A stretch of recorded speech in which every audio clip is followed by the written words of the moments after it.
Khilafah, sebuah institusi pemerintahan Islam yang berjalan sejak zaman para sahabat hingga tahun 1924. Ia merupakan sebuah simbol keagungan peradaban Islam selama hampir 1.300 tahun. Setelah hampir seabad pasca keruntuhannya, kini ia kembali mencuat sebagai isu yang begitu hangat di tengah masyarakat. Belahan dunia timur dan barat membicarakannya, tak terkecuali di Indonesia.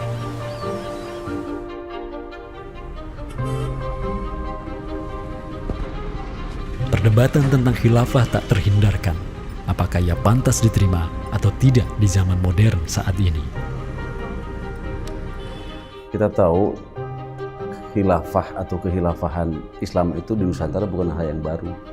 Ya, sudah ada hubungan relasi antara kesultanan-kesultanan dan kerajaan Islam Nusantara dengan kehilafahan di Turki Utsmani atau wilayah Arab secara keseluruhan itu sejak abad ke-7.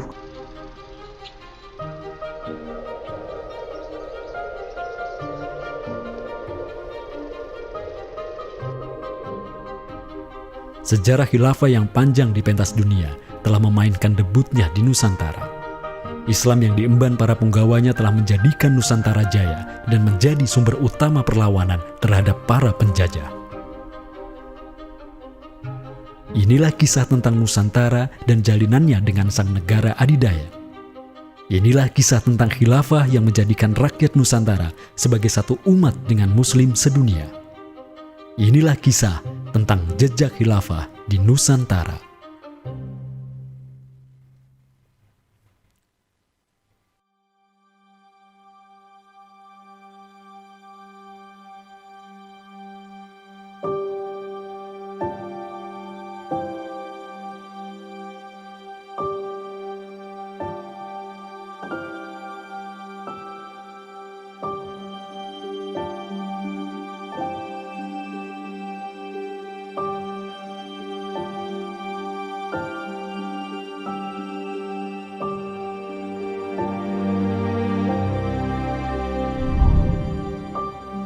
Senin, 12 Rabiul Awal tahun 11 Hijriah, bertepatan dengan tahun 632 Masehi.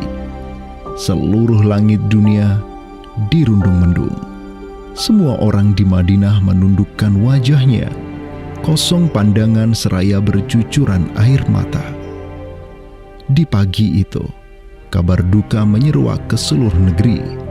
Rasulullah Sallallahu Alaihi Wasallam wafat. Pada saat Rasulullah SAW wafat, Abu Bakar itu berkhutbah. Abu Bakar mengatakan begini, Ya ayyuhan nas, inna Muhammadan qad mata. Wala budda lihada dini man yakumu bihi. Kata Abu Bakar begitu. Wahai manusia, sesungguhnya Muhammad sudah wafat. Dan urusan agama ini harus ada yang mengurusnya. Setelah Abu Bakar menyampaikan demikian, para sahabat pun segera bersepakat untuk mencari dan memilih Khalifatur Rasulillah, seorang pengganti Nabi, untuk menjaga agama dan menjalankan urusan dunia. Mereka bahkan lebih menyegerakan urusan ini ketimbang menyegerakan pemakaman jasad Rasulullah SAW yang mulia, menandakan bahwa urusan kepemimpinan untuk kaum muslimin pasca wafatnya Nabi merupakan perkara yang amat mendesak. Karena itu Sayyidina Umar juga mengatakan, La islama illa bil jamaah, wala jama'atan illa bil imarah, wala imaratan illa bit ta'ah. Umar juga memahami sebagaimana yang dipahami oleh Abu Bakar. Islam ini tidak akan kuat kecuali dengan adanya jamaah, dengan adanya persatuan. Dan tidak mungkin umat ini bisa bersatu kecuali dengan adanya imarah, adanya khilafah, adanya kepemimpinan. Dan tidak mungkin adanya imarah kecuali dengan adanya ketaatan. Jadi para sahabat itu paham itu. Kemudian para sahabat itu juga menjalankan apa yang diperintahkan Nabi dalam hadis yang lain. Apa kata Rasulullah? Alaikum bisunnati. Kalian harus pegang teguh sunnahku. Wa sunnatil khulafa'ir rasyidin al-mahdiyyin min ba'di. Dan sunnah para khalifah rasyidin al-mahdiyyin min ba'di, mendapatkan petunjuk setelahku. Kemudian Nabi mengatakan, addu alaiha bin nawajidi.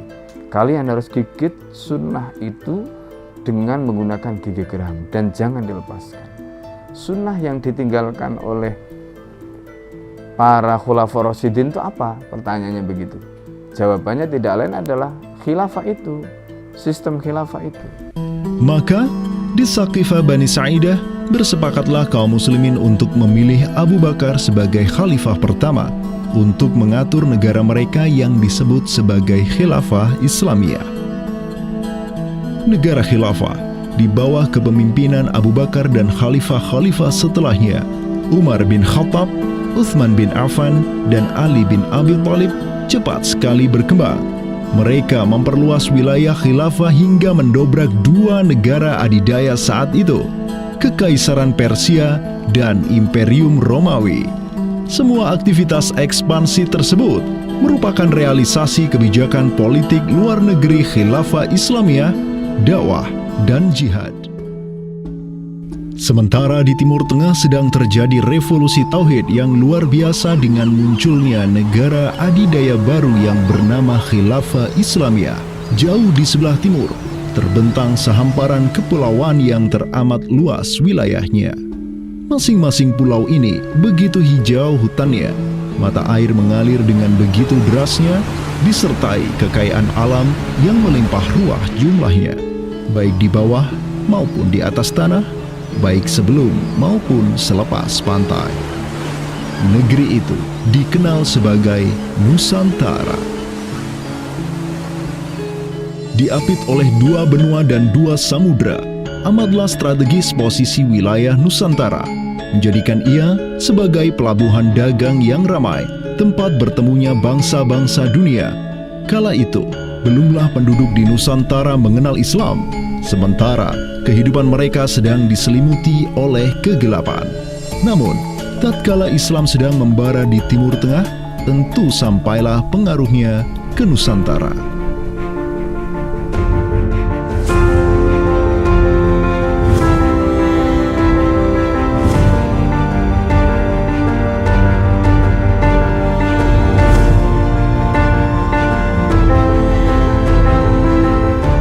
Saya ingin mengutip apa yang pernah dinyatakan oleh Buya Hamka ya di dalam buku beliau dari Perbendaharaan Lama, termasuk juga buku beliau yang judulnya Sejarah Umat Islam, yang beliau menyatakan bahwa sesungguhnya teori yang kita tahu bahwa Islam masuk ke Nusantara itu berasal dari Gujarat pada abad ke-12 sampai 15 Masehi, itu sebetulnya tidaklah tepat sepenuhnya. Karena apa? Karena Buya Hamka memiliki pandangan ataupun penjelasan terkait dengan kapan sesungguhnya Islam masuk ke Nusantara, ke Indonesia. Beliau menyatakan bahwa Islam masuk ke Nusantara itu jauh sebelum teori Gujarat.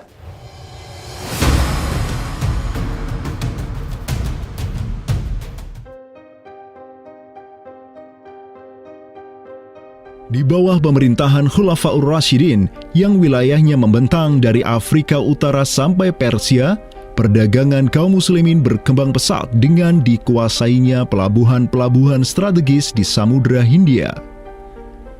Hubungan diplomatik dan komersial pun terjalin dengan sejumlah kerajaan dari India sampai Cina. Sui Tang Shu, sebuah kronik kuno dari dinasti Tang di Cina mencatat, telah datang serombongan utusan khilafah ke hadapan penguasa Cina di tahun 651 Masehi, di mana tahun tersebut merupakan masa Khalifah Utsman bin Affan. Hubungan khilafah dengan dunia timur terus berlanjut sampai di mana khilafah beralih ke pemimpinannya di bawah otoritas Bani Umayyah. Apabila hubungan negara khilafah dengan kekaisaran Cina sudah terjalin sejak masa Khulafaur Rasyidin melalui jalur laut, tentulah utusan khilafah akan melalui wilayah Nusantara yang menjadi penghubung antara Timur Tengah dan Asia Timur. Dan di ujung paling barat wilayah Nusantara, terdapat pulau besar yang kala itu dikenal oleh bangsa Arab sebagai Sribuza, pelafalan mereka untuk menyebut kerajaan Sriwijaya. Pelabuhan-pelabuhan di kerajaan Sriwijaya senantiasa menjadi titik transit setiap kapal yang hendak melanjutkan perjalanannya. Tentu, penguasa Sriwijaya akan menyadari keberadaan pelayar-pelayar muslim yang singgah di wilayah kekuasaannya. fakta bahwa kerajaan Maharaja Indravarman di Sriwijaya itu ada komunikasi dengan Daulah Umayyah, mengirim surat 2 kali yang isi suratnya itu dari raja dengan 1000 gajah ya dan sebagainya, yang menunjukkan surat menyurat seabad itu yang menunjukkan ada hubungan kekhilafahan dengan Nusantara. Dan secara historis ya sangat logis ketika itu superpower dunia adalah khilafah. Surat yang dikirim oleh Maharaja Sri Indrawarman dari Sriwijaya tersebut dialamatkan ke Damaskus, ibu kota Khilafah Umayyah yang saat itu dipimpin oleh Khalifah Umar bin Abdul Aziz. Dalam surat itu disebutkan, min malikil amlak alladhi huwa ibnu alfi malik walladhi tahtahu bintu alfi malik walladhi fi marudatihi alfu filin walladhi lahu nahrani yumbitani al-auda wal-allawha wal-jawza wal-kafura alladhi yujadu rihuhu ala masirati 12 milan ila malikil arab alladhi la yushriku billahi syai'an. Amma ba'du, fa inni qad ba'athtu ilaika bihadiyatin wa ma hiya bihadiyatin walakinnaha tahiyatun wa ahbabtu an tab'atha ilayya rajulan yu'allimuni al-islama wa yuwaqqifuni ala hududihi wassalam. Maka di bawah kepemimpinan sang Khalifah Umar bin Abdul Aziz, khilafah menyebarkan rahmatan lil alamin ke segala penjuru dunia, termasuk Nusantara.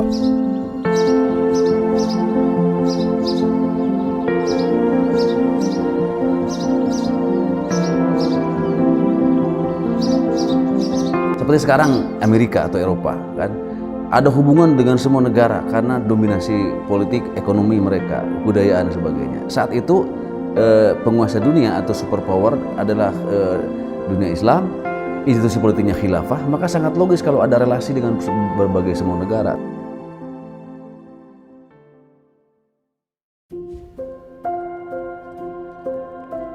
Tahun 1258, dari arah timur datanglah segerombolan pasukan yang mengerikan. Tubuh mereka besar-besar bak raksasa, berkulit kuning dan begitu mahir berpanah dan mengendarai kuda. Inilah pasukan Mongol yang datang dari utara Cina. Khalifah Al-Musta'sim itu dibunuh oleh Hulagu Khan, ya, pemimpin tentara Mongol. Kemudian pasca penaklukan Baghdad, itu Baghdad menjadi kota kosong, ya. Penduduknya dibantai, khalifah dibunuh, ya. Kotanya dibakar, perpustakaannya dihancurkan, wah pokoknya kacau sekali lah. Nah, tapi ternyata banyak keluarga Abbasiyah, ya, dinasti Bani Abbasiyah yang dia itu selamat dari pembantaian orang-orang Mongol, dan mereka itu akhirnya berdiaspora, mengungsi, ya. Ada yang berdiaspora, ada yang mengungsi ke Hijaz, ada yang mengungsi ke daerah Najd, ya, ada yang mengungsi ke daerah Mesir. Ada satu keturunan Abbasiyah, Bani Abbasiyah, yang dia itu mengungsi sampai ke Aceh, gitu. Di mana Aceh itu dulu, ya, negara yang berkuasa di sana adalah Samudra Pasai.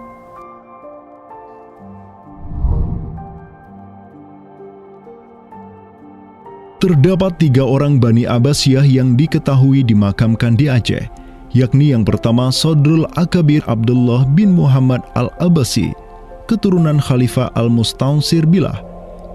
Kedua, istrinya Siti Rahiman binti Malikul Mu'azzam, dan ketiga, anaknya Sodrul Akabir Yusuf bin Abdullah Al-Abbasi.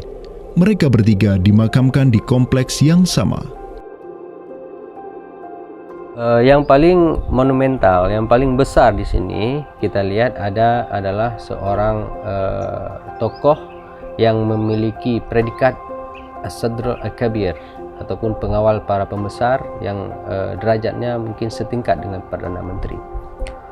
Beliau bernama Abdullah bin Muhammad bin Abdul Qadir bin Abdul Aziz bin Al-Mansur Abi Ja'far Al-Abbasi, yang mana genetika beliau yang daripada Al-Mansur ini sendiri yang merupakan kakek buyut daripada Abdullah ini adalah seorang khalifah dari Bani Abbasiyah. Bani Abbas ini yang terkubur di Aceh, ya Lok Sumawe ini, ayahnya ini ya Muhammad bin Abdul Qadir. Ternyata dia itu dicatat oleh Ibnu Battuta, ya. Dicatat oleh Ibnu Battuta dalam rihlahnya kitab Tuhfatun Nazar, ya. Nah, dia itu ayahnya Abdullah bin Muhammad Sodrul Akabir yang di Pasai itu menjadi gubernur, ya, menjadi gubernur di mana? Di daerah India, gitu. Dicatat oleh Ibnu Battuta, gitu, ya. Dan Ibnu Battuta mencatat sultan-sultan di India itu begitu hormat, ya, begitu taat, dan mereka itu memuliakan keturunan Khalifah Abbasiyah ini, ya, keturunan Khalifah Al-Mustansir billah, begitu. Nah, ini mengindikasikan bahwasanya apa? Sultan-sultan India itu begitu memuliakan, dan mereka itu dalam satu riwayat lain juga membaiat Khalifah Abbasiyah yang ada di Mesir. Sementara sultan-sultan di India, ya, Kesultanan Islam di India itu punya hubungan erat dengan Samudra Pasai, begitu. Nah, di sini kita bisa menduga kuat bahwasanya Samudra Pasai itu juga berbaiat kepada Khalifah Abbasiyah. Samudra Pasai pada masa itu berbaiat kepada dinasti sebelum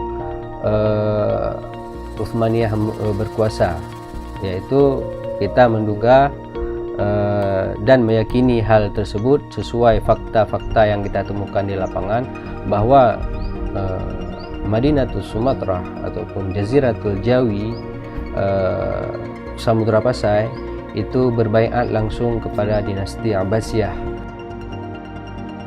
Sultan Zainal Abidin bin Ahmad bin Malikus Zahir bin Malikus Saleh, penguasa Pasai di masa Sodrul Akabir Abdullah Al-Abbasi hidup, menyatakan baiatnya kepada Khalifah Al-Mutawakkil 'ala Allah di Kairo di awal abad ke-15.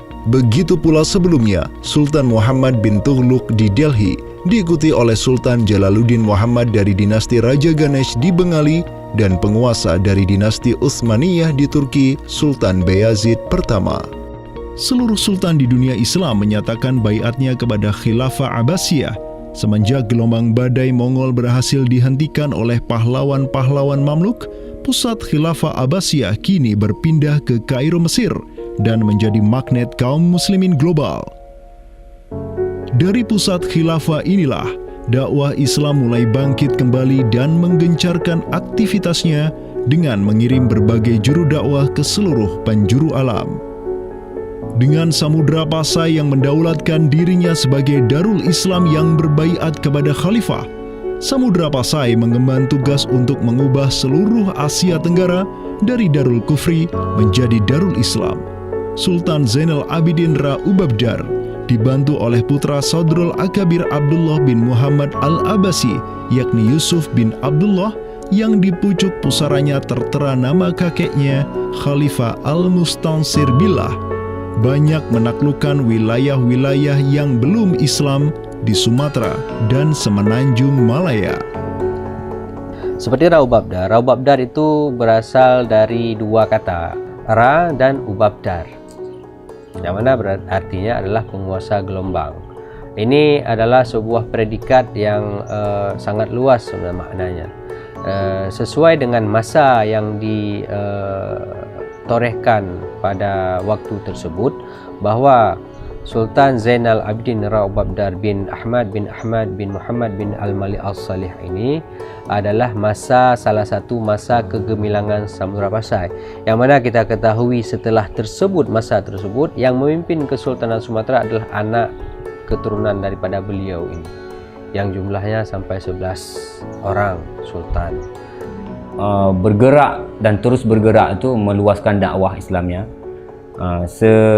sampai ke pulau-pulau. Itu masa Zainal Abidin Ra Ubabdar, terutama penakluk gelombang yang dijuluki beliau itu melebarkan sayap itu sampai ke seluruh Asia Tenggara. Digelarilah Sultan Zainal Abidin Pasai dengan sebutan Ra Ubabdar, bahasa Persia untuk gelar sang penakluk gelombang, karena dengan arungan pasukannya yang luar biasa di atas gelombang laut Nusantara, Ia membuka banyak sekali wilayah, seperti Malaka misalnya, di mana di sanalah Sultan Zainal Abidin Ra Ubabdar menempatkan putranya Sultan Mansur sebagai penguasa Darul Islam Malaka. Kesultanan Samudra Pasai banyak pula mengirimkan juru dakwahnya untuk meminta penguasa-penguasa Nusantara lain agar menerima Islam. Salah satu juru dakwah tersebut dikirim ke Jawa Timur, pusat pemerintahan rezim yang mendominasi wilayah Nusantara saat itu, Kerajaan Majapahit.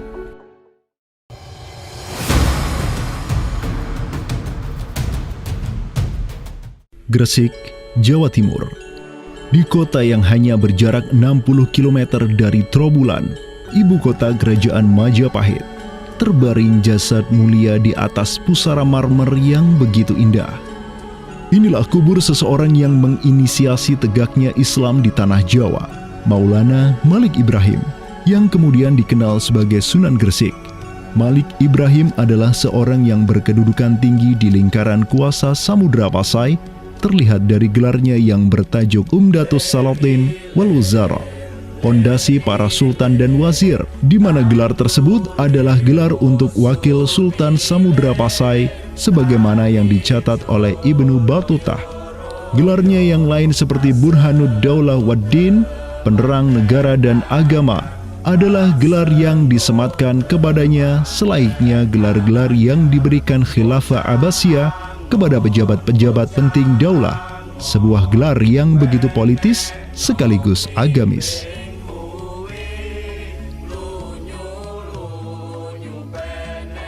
Maulana Malik Ibrahim dikirim oleh Pasai untuk mendakwahkan Islam kepada rakyat dan para penguasa Majapahit. Banyak orang-orang dari kesultanan ini, Kesultanan Samudra Pasai, yang itu berbaiat langsung ke khalifah, itu mengirim orang-orang atau orang-orang Pasai itu banyak bermigrasi ke daerah-daerah lain di Nusantara. Misalkan ya, kalau kita perhatikan makam tertua ya, salah satu makam tertua di Jawa yang sekarang terletak di Gresik, siapa orangnya ya? Pemilik makam ini itu adalah Maulana Malik Ibrahim. Maulana Malik Ibrahim ya, kalau kita perhatikan makamnya yang di Gresik itu sama persis gayanya dengan apa? Dengan makam-makam yang ada di Pasai, begitu. Nah, ini merupakan bukti bahwasanya Sunan Gresik itu pernah ada di Pasai, ya, dan dia itu ya tahu sendiri lah, ya, bahwasanya Maulana Malik Ibrahim yang kemudian dikenal juga sebagai Sunan Gresik itu merupakan salah satu dari Wali Songo. Bersama kakek, paman, keponakan, cucu cicit dan murid-murid pilihannya yang kemudian disebut Wali Songo, Maulana Malik Ibrahim berdakwah di Jawa dan menyebarkan Islam di kalangan penduduknya. Mereka mendapat sokongan penuh dari negara yang berkuasa di Samudra Pasai, kesultanan yang berbaiat kepada Khilafah Abbasiyah. Dakwah mereka terus berkembang, perlahan namun pasti, dan mulai melumat persendian kuasa Majapahit yang mulai keropos akibat kekacauan internal mereka sendiri.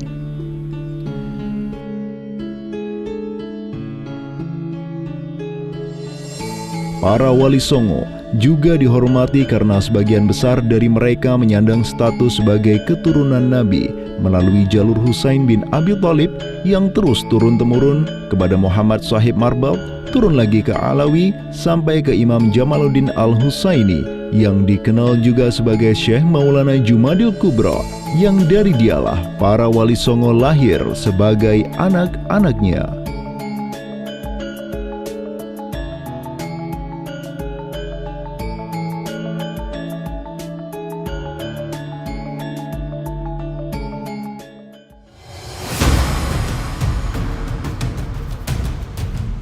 Bertolak dari Gresik, dakwah para wali menyebar ke kota-kota lainnya di Pulau Jawa, bahkan sampai keluar Jawa seperti Maluku, Ternate, Makassar, Kalimantan, dan sebagainya.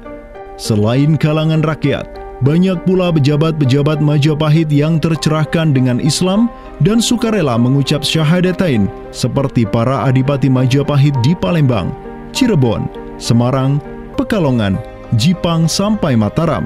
Tak tanggung-tanggung, di antara mereka yang berislam bahkan merupakan sang putra mahkota Majapahit sendiri, Pangeran Jimbun alias Raden Patah, yang merupakan buah dari pernikahan Raja Brawijaya kelima dengan seorang putri Cina. Ketika dewasa, Raden Patah belajar kepada Sunan Giri di Surabaya, kemudian diangkat menjadi Adipati Demak oleh ayahnya. Kemudian, di tahun 1478, Brawijaya kelima digulingkan oleh pesaingnya dari Kediri, Girindra Wardana. Tahta Majapahit yang diduduki oleh musuh ayahnya lantas membuat Raden Patah di Demak beserta seluruh elemen Islam di Jawa pimpinan para Wali Songo bangkit berjihad melawan Girindra Wardana dan penerusnya Patih Udara. Mereka terus berjihad dengan penuh keberanian hingga akhirnya berhasil melumat kekuasaan Majapahit yang dipegang oleh para pemberontak dari pihak Girindra Wardana dan Patih Udara. Kaum muslimin pun meraih kemenangan hingga akhirnya mereka berhasil memproklamirkan berdirinya sebuah daulah Islam pertama di tanah Jawa, Kesultanan Demak, pada tahun 1482. Digelari Raden Patah sebagai Senopati Jimbun Ningrat Ngabdurrahman Panembahan Palembang Saidin Panatogomo, atau dengan gelarnya dalam bahasa Arab Sultan Syah Alam Akbar Al-Fatah. Dialah sultan yang telah memfutuhat Jawa menjadi Darul Islam.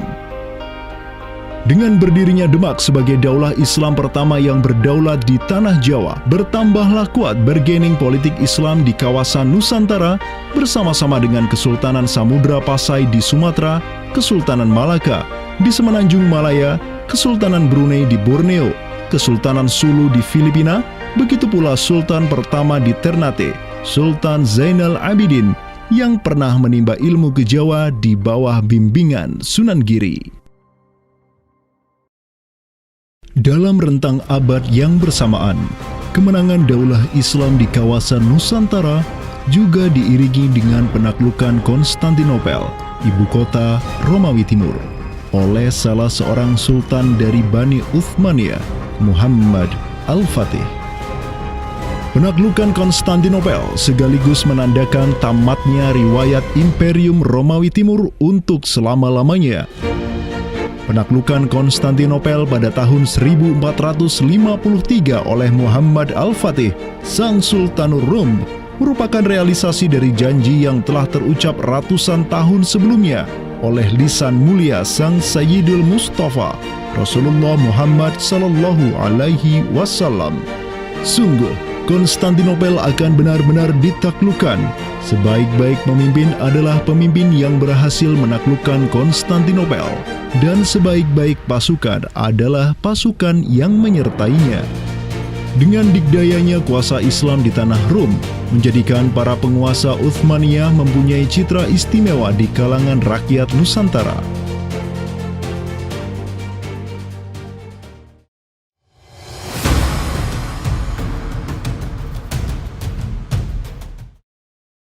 Namun demikian, dikala penaklukan demi penaklukan sedang digencarkan oleh tentara Islam mulai dari Rum sampai ke Nusantara, penaklukan yang sama juga digencarkan oleh tentara Kristen di ujung paling barat dunia Islam, Andalusia.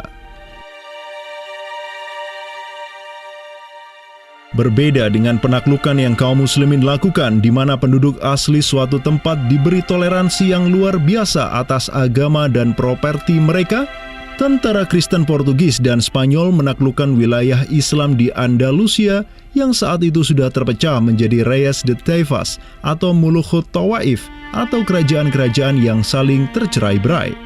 1492, kekuasaan Islam terakhir di Andalusia, Granada, berhasil ditaklukkan oleh suami istri yang menjadi penguasa Spanyol, Fernando de Aragon dan Isabella de Castilla. Penaklukan kembali wilayah Andalusia menjadi negara Kristen yang mereka sebut Reconquista telah menyebabkan populasi kaum muslimin di sana tersapu bersih, entah karena diusir, dimurtadkan, atau dibunuh. Selain Reconquista, kaum Kristen Spanyol dan Portugis juga mempunyai motif ekonomi untuk menjadikan diri mereka kaya, yakni dengan mencari jalur rempah di Samudra Hindia yang saat itu merupakan potensi sumber daya alam yang luar biasa. Program mereka untuk mencari rempah di Samudra Hindia mereka sebut sebagai Estado da India. Kita sering dengar dengan istilah 3G gitu kan, glory, gospel, dan gold gitu kan. Jadi ya mereka ingin ekspansi, mereka ingin menyebarkan misi agama mereka, dan mereka juga ingin mencari gold. Goldnya sini adalah justru adalah rempah gitu kan. Begitulah betapa berharganya rempah pada saat itu, sampai 1 gram pala dihargai dengan 2 gram emas gitu kan. Paus Alexander ke-6, pemimpin kaum Kristen saat itu, begitu mendukung hasrat Portugis dan Spanyol untuk menjelajah dunia dan menyebarkan Kristen. Maka, berangkatlah gelombang penjelajah Portugis yang disertai pasukan dan senjata untuk menaklukkan dunia Islam di Samudra Hindia. Di bawah pimpinan Alfonso de Albuquerque, armada Portugis berhasil menaklukkan Goa di India pada tahun 1510. Dan setahun kemudian berhasil sampai ke Malaka, merebut pelabuhan strategis itu dari Sultan Mahmud Syah yang memerintah tempat tersebut. Dengan bercokolnya Portugis di Nusantara, dimulailah babak baru sejarah Islam di kawasan ini.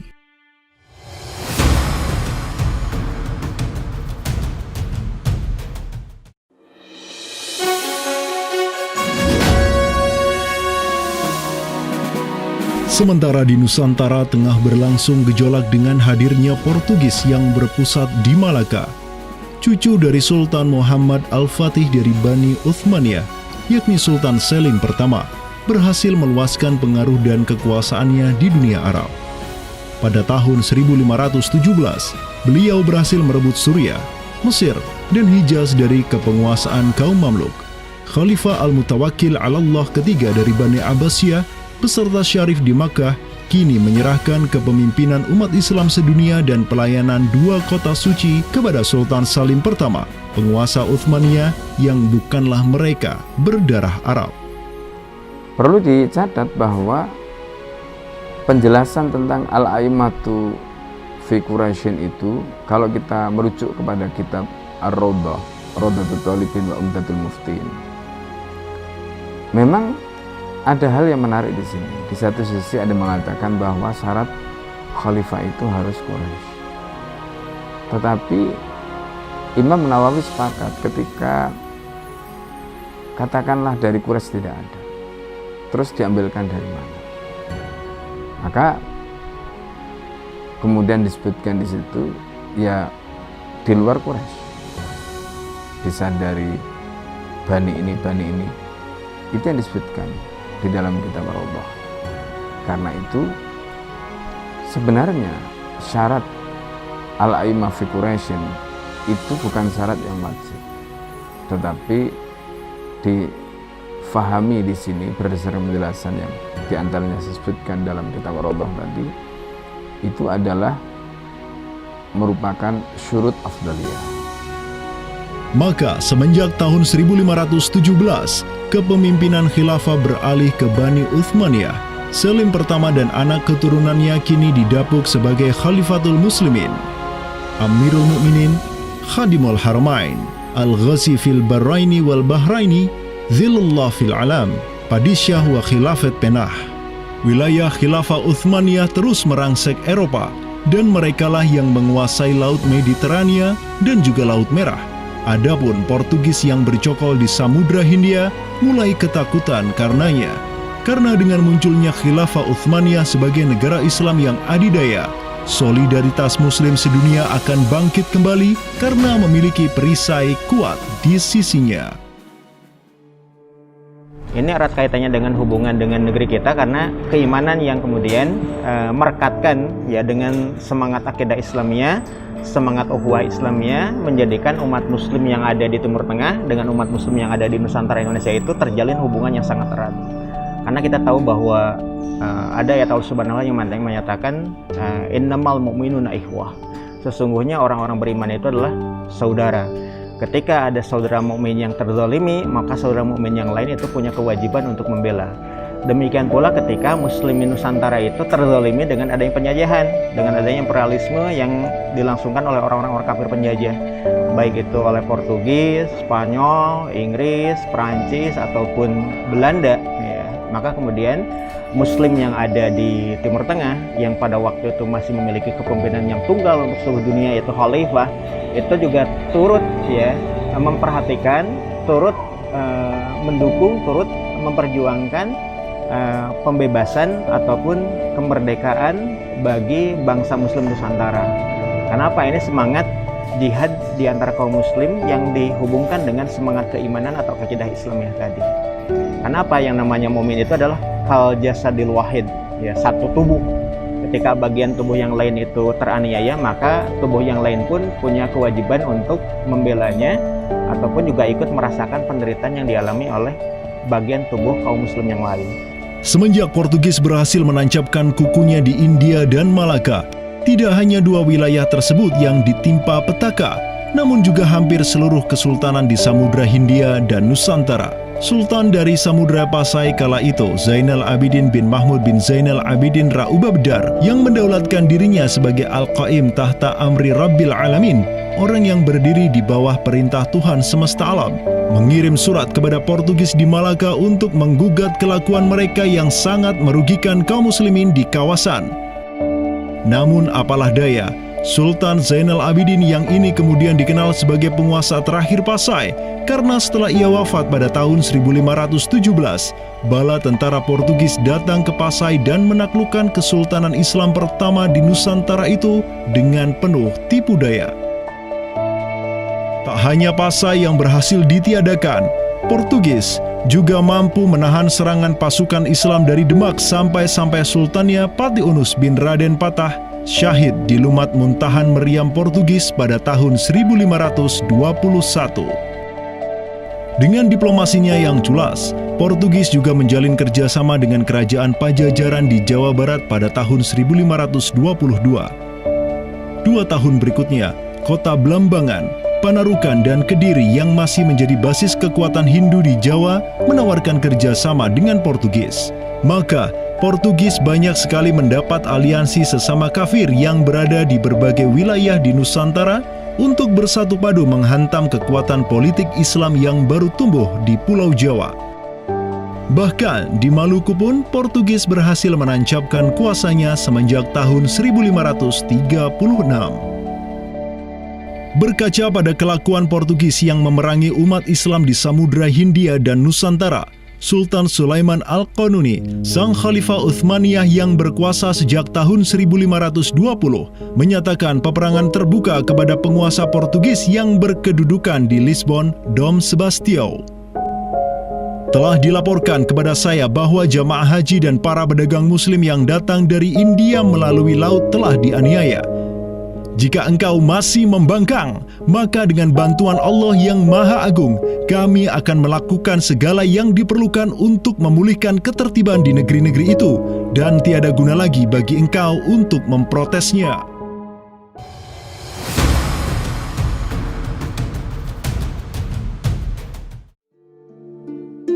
Penjaga kedaulatan Islam di Sumatera yang harum selama ratusan tahun, Samudra Pasai, kini sudah sirna di bawah kungkungan Portugis. Namun, harapan kemenangan itu masih ada. Karena tak lama setelah itu muncul kekuatan baru yang terbit di ujung utara Sumatera, Kesultanan Aceh. Kita mengetahui bahwa Sultan Aceh yang pertama adalah Sultan Ali Mughayat Shah. Ya, beliau wafat tahun 1530. Dan ini merupakan masa yang bersamaan dengan Sultan Sulaiman Al-Qanuni dari Khilafah Utsmaniyah. Prestasi Sultan Ali Mughayat Shah telah dicatat dengan tinta emas sejarah. Kegemilangan Sultan Aceh pertama itulah yang direkam oleh salah seorang ulama besar dunia Islam, Syekh Ahmad Zainuddin Asy-Syafi'i Al-Malibari, yang merupakan murid dari ulama tersohor Ibnu Hajar Al-Haytami. Dalam kitabnya Tuhfatul Mujahidin fi Ba'di Akhbaril Burtukaliyin, Syekh Zainuddin Asy-Syafi'i menulis, dan mereka Orang-orang Portugis, semoga Allah mengalahkan mereka, mendatangkan berbagai barang dari negeri-negeri yang jauh. Mereka menjadi ramai dan bertambah banyak di kawasan. Para penguasa berbagai pelabuhan menuruti kehendak mereka sehingga mereka sepenuhnya menguasai pelabuhan-pelabuhan tersebut. Pelayaran hanya dapat dilakukan dengan jaminan keamanan dari mereka. Perdagangan dan kapal-kapal mereka bertambah banyak dan sebaliknya, perdagangan muslimin di luar kapal-kapal dan benteng-benteng yang mereka bangun makin merosot. Tiada seorang pun yang dapat merebut kota-kota pelabuhan itu selain Sultan yang mujahid, Ali Al-Ashi. Semoga Allah menerangkan kuburnya. Karena Sultan Ali Al-Ashi lah yang telah membuka Sumatera dan menjadikannya Darul Islam. Semoga Allah membalas kebaikannya untuk kaum muslim dengan sebaik-baik balasan. Kalau kita perhatikan makam Sultan Ali Mugoyatsyah, di situ ada kalimat menarik yang terpampang di inskripsi makamnya. Al-Ghazi fil barri wal bahri yansuruhullah. Ya. Bahwasanya Sultan Ali Mugoyatsyah itu juga dikenal sebagai Al-Ghazi, ya, petarung fil barri wal bahri, di darat dan di laut, yansuruhullah. Semoga Allah menolong dia. Begitu. Nah, kalau kita telisik gelar ini, ya, Al-Ghazi fil barri wal bahri yansuruhullah, gelar Al-Ghazi itu merupakan sesuatu yang biasa digunakan oleh sultan-sultan Utsmaniyah. Inilah sang pemimpin para Ghazi dari Aceh, Sultan Ali Mughayat-Syah. Ialah yang menyatukan berbagai pemimpin lokal di Nanggro dan menjadikannya sebagai satu kekuatan tempur yang dipenuhi keimanan dan ketakwaan kepada Allah. Sebenarnya yang bergelora di masyarakat Aceh ini itu jihad fisabilillah, ya, atas nama Islam.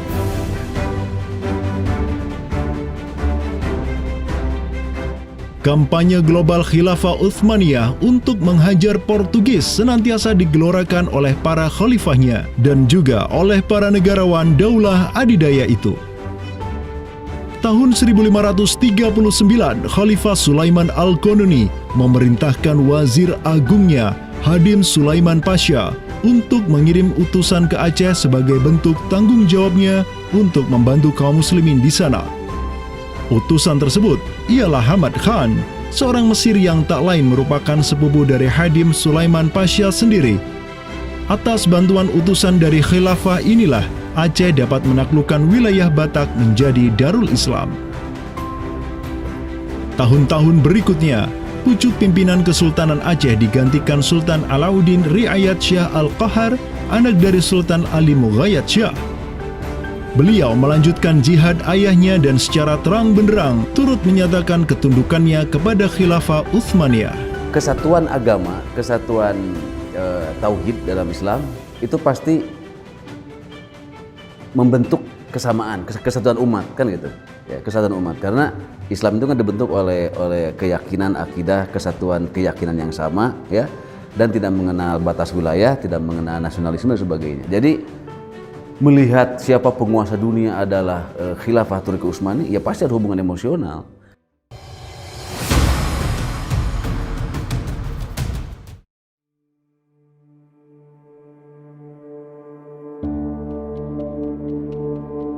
Pada tahun 1566, Sultan Alauddin Riayat Syah Al-Qahar mengirim surat ke Istanbul. Dan pada baris ke-69 sampai ke-71, Sultan Aceh ini menyatakan baiatnya kepada Khalifah Sulaiman Al-Qanuni. Dengan bersungguh-sungguh, kami meminta agar Padishah atau Khalifah tidak lagi memandang saya, hambanya di tanah Aceh ini, sebagai penguasa yang independen, melainkan sudi menerima saya sebagai hambanya yang miskin dan rendah, yang dapat berkuasa berkat kemurahan hati Sang Padishah, Sang Pelindung dunia, naungan Allah di muka bumi, dengan jalan yang tiada berbeda dari gubernur Mesir, Yaman, atau para bey di Jeddah dan Aden. Sultan Selim kedua tatkala mendengar, ya, membaca surat dari Aceh ini, di mana surat Aceh ini itu selain memberikan baiat, dia itu juga meminta pertolongan kepada Khalifah Amirul Mukminin sebagai pelindung dunia Islam global agar mengirim sejumlah persenjataan ya, kapal perang, ahli-ahli militer ya kemana? Ke Aceh untuk menghadapi Portugis yang saat itu sedang menguasai Selat Malaka. Begitu. Nah, akhirnya apa? Bahkan Sultan Selim II itu menyebutkan ya Aceh itu sebagai wilayati Aceh ya. Wilayat itu asal katanya dari bahasa Arab, wilayah. Wilayah itu kalau dalam istilah tata negara Islam ya merupakan provinsi gitu. Jadi di sini ya Sultan Selim II, Khalifah Utsmani ini menyebut Aceh itu sebagai provinsi, wilayati Aceh. Atau dalam arsip yang lain disebut wilayatul Hind ya. Kemudian kalau dari segi kerjasama militer ya, itu dengan ditandai dengan pengiriman artileri perang yang cukup luar biasa, yang bahkan sampai yang namanya meriam-meriam monster dalam meriam penghancur, dan kemudian tim ahli pembuat meriam yang dikirimkan dari Turki ke Aceh Darussalam. Tapi ya qadarullah ternyata saat itu terjadi pemberontakan di daerah Yaman ya. Pasukan-pasukan yang seyogyanya dikirim ke Aceh itu dialihkan ke Yaman ya. Walaupun dialihkan ke Yaman untuk memadamkan pemberontakan di sana, tapi tatkala pemberontakan itu selesai, apakah misi ke Aceh itu tetap berlanjut? Lanjut ya. Tetap berlanjut. Nah, akhirnya sejarah mencatat bahwasanya ada 2 kapal galeon ya, 2 kapal perang besar yang dimana isinya merupakan perwira-perwira ahli militer dari Utsmaniyah dikirim ke Sultan Alauddin Riayat Shah Al-Qahar ya. Nah, dan ini ya menurut Profesor Amirul Hadi ya jumlahnya 400 ya. Janissaries, tentara elit Utsmaniyah, dikirim ke Aceh.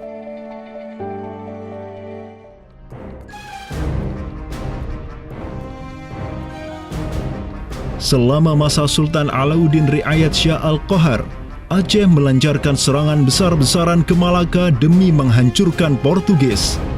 Serangan-serangan itu dilaksanakan pada tahun 1537, 1564, dan 1568. Pada serangan yang ketiga di tahun 1568, armada raksasa berkekuatan 15.000 Ghazi Aceh, 400 Janissaries dari Khilafah Utsmaniyah, dan 200 meriam monster karya para ahli senjata Utsmaniyah berangkat ke Malaka yang dikomando langsung oleh Sultan Alauddin Riayat Shah Al-Qahar. Portugis yang bercokol di Malaka benar-benar kewalahan dan hancur berantakan ketika diserang bertubi-tubi oleh pasukan Aceh.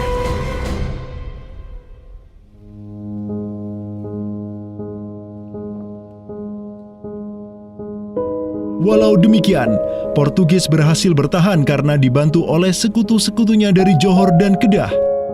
Banyak korban yang berjatuhan baik dari pihak Aceh maupun pihak Portugis. Begitu pula ada beberapa Janissaries Utsmaniyah yang turut gugur dalam jihadnya di kawasan Nusantara ini. Ada satu daerah di kawasan Bandar Aceh ini, Bandar Aceh Darussalam, itu Kampung Bitai. Itu tempat para tentara-tentara Turki syahid, kemudian dimakamkan di Bitai.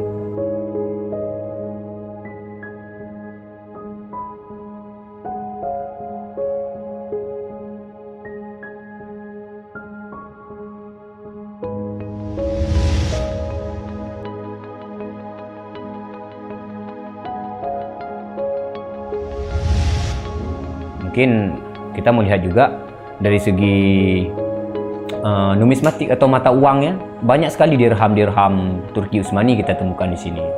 Ini adalah Gampung Pande, sebuah rawa kumuh yang terletak di tepi pantai Kutaraja, Banda Aceh. Semenjak tahun 2006, tempat ini sudah dijadikan sebagai tempat pembuangan akhir untuk sampah dan tinja. Kemudian sempat pula ingin dibangun di atasnya instalasi pengolahan air limbah atau IPAL oleh Pemda setempat. Namun siapa sangka, di tempat yang nasibnya begitu menyedihkan hari ini, di tahun 2013 lalu, telah ditemukan tidak kurang dari 6.000 keping dinar dan dirham yang dicetak oleh Khilafah Utsmaniyah dan Kesultanan Aceh. Dari Sultan Sulaiman Al-Kanuni kita temukan di sini. Kemudian Sultan Murad juga kita temukan di sini. Gampung Pandey yang merupakan salah satu kawasan Islam tertua di Aceh, di mana di sanalah terdapat ribuan makam tokoh-tokoh penting Islam yang datang dari seluruh penjuru negeri. Dan beginilah nasibnya sekarang, terhinakan oleh orang-orang yang melupakan sejarah besarnya, tak tersentuh oleh peradaban modern yang durhaka kepada sejarah Islamnya. Walau demikian, kenangan tentang mereka takkan pernah hilang dan akan terus teringat oleh anak cucu kita. Mereka akan terus mengingat bahwa orang tua kita dahulu, para penguasa kita yang soleh dulu, pernah menyatakan baiatnya kepada Amirul Mukminin, khalifahnya umat Rasulullah Sallallahu Alaihi Wasallam. Inilah kubur orang yang dirahmati lagi diampuni.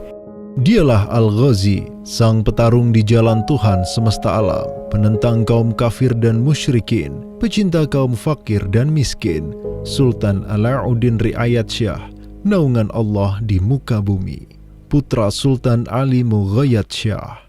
Semoga Allah menyiramkan rahmat ke atas pusaranya dan menjadikan surga tempat kediamannya.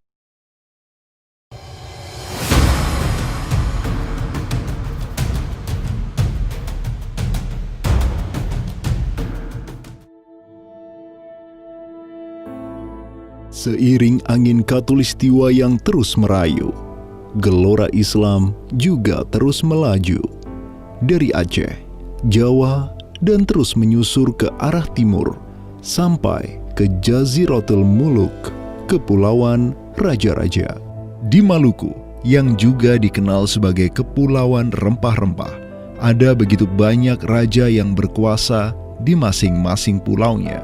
Namun, semenjak Zainal Abidin, penguasa Ternate yang masuk Islam dan belajar kepada Sunan Giri di Jawa, Ternate langsung memproklamirkan dirinya sebagai negara Islam.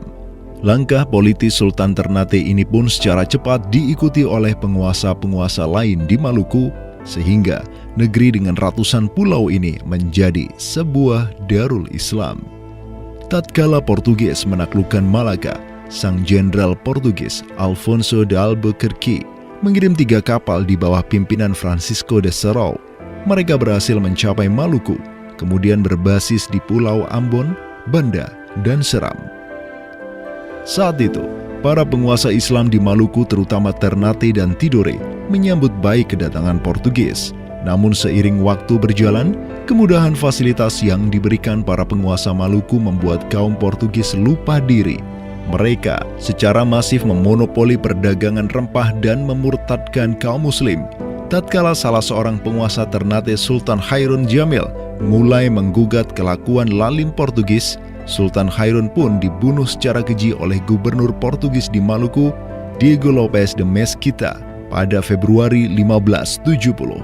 Pasca tragedi tersebut, tahta Kesultanan Ternate dipimpin Sultan Babullah Datuk Shah bin Hairun, seorang sultan yang segera menjadi ancaman mematikan bagi kedudukan Portugis di Maluku. Dengan pasukan laut raksasanya, Sultan Babullah menyerbu setiap benteng Portugis yang ada di Maluku. Segala kapal dan bala bantuan yang hendak dikirim untuk Portugis dari Goa dan Malaka diblokade oleh pasukan Babullah. Persenjataan kaum muslim Maluku pun cukup membuat Portugis gemetaran. Karena selain menggunakan panah, tombak, dan pedang, Sultan Babullah juga menggunakan meriam monster hasil buah tangan Janissaris Utsmaniyah. Sultan Babullah itu mempekerjakan sekitar 20 ahli militer dari Khilafah Utsmaniyah. Gitu. Nah, orang-orang Utsmaniyah ini ahli militer dan mereka itu ahli juga persenjataan. Pasukan-pasukan persenjataan itu diproduksi oleh orang-orang Utsmani ini dan mereka itu mengajarkan kepada orang-orang Maluku, pasukan Sultan Babullah, untuk membuat senjata. 20 orang Utsmaniyah ini merupakan sebuah tim ahli senjata yang menjadi bagian dari pasukan Khilafah Utsmaniyah yang dikirim Khalifah Selim kedua kepada Sultan Alauddin Riayat Shah Al-Qahar di Aceh. Dengan pengalaman yang mereka dapatkan setelah membantu Sultan Aceh berjihad melawan Portugis di Malaka, 20 Janissaries ini melanjutkan perjalanan mereka dari Aceh menuju Ternate. Peperangan dan pengepungan pasukan Babullah untuk menyerang Portugis yang bersembunyi di benteng-benteng mereka terus berjalan selama 5 tahun, dari tahun 1570 sampai tahun 1575. Akibat pengepungan tersebut, kaum Portugis amat menderita dengan kelaparan, sampai-sampai mereka memakan anjing, tikus, sampai cicak demi bertahan hidup. Hingga akhirnya pada 27 Desember 1575, Portugis mengibarkan bendera putih. Mereka pergi dari Maluku untuk selama-lamanya dengan rasa malu yang tiada terperi. Sultan Babullah yang terus berkuasa sampai tahun 1583 terus mengekspansi banyak wilayah di timur Nusantara untuk menjadi Darul Islam. Raja Makassar, Karaeng Bonto Langkasa, berhasil Babullah Islamkan sehingga Makassar menjadi Darul Islam. Begitu pula dengan Luwuk, Banggai, Mindanao, Nusa Tenggara, Aru, Halmahera, Jailolo, Bacan, hingga Papua. Semuanya tunduk kepada Sultan Babullah sehingga ia dijuluki sebagai penguasa 92 pulau. Dengan prestasi yang demikian luar biasa, tentu Babullah tidak berdiri sendiri. Ada ikatan solidaritas dengan sultan-sultan Aceh, Jawa, sampai Filipina. Ikatan sebagai satu umat. Ikatan dengan satu akidah, akidah Islam. Ikatan dengan satu semangat, semangat jihad. Dan ikatan dengan satu kepemimpinan. Karena seluruh sultan di Nusantara tunduk dan begitu hormat pada Khilafah Utsmaniyah.